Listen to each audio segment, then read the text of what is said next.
আমি শুধু ওকে বলেছিলাম যে পাপানের গেঞ্জিগুলো নষ্ট হয়ে গেছে, তো ওর জন্য কিছু গেঞ্জি কিনতে হবে। তো ব্যাস পরের দিনই কাজ থেকে ফেরার পথে কিন্তু এই এতগুলো জামা নিয়ে ও চলে এসেছে। গেঞ্জিগুলো ছিল কিন্তু ঠিক এই ধরনের, বেশ ভালো ছিল।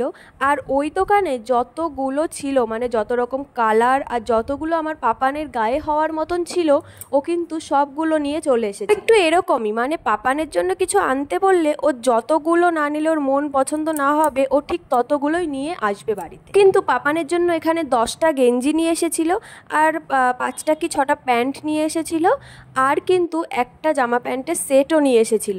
পরের দিন আমাদের এক জায়গায় ঘুরতে যাওয়ার আছে, তো সেই কারণেই ও ওটা নিয়ে এসেছিল। হ্যাঁ, তাই বলে কিন্তু এটা নয় যে ওর নেই, ওর ইচ্ছা হয়েছে তাই ও নিয়ে এসেছে। বলছে এটা কিন্তু কালকে যখন যাব ঘুরতে এটা ওকে পরিয়ে নিয়ে যাবে। তো যাই হোক, প্রত্যেকটা গেঞ্জিগুলোই কিন্তু আমার খুব পছন্দ হয়েছে, কালারগুলোও বেশ ভালো।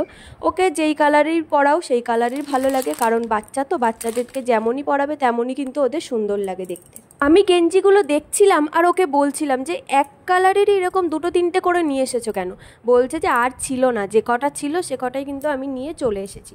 তো যাই হোক, এই যে গেঞ্জি জামা প্যান্টগুলো তোমাদের কেমন লাগলো অবশ্যই কিন্তু কমেন্টে জানিও।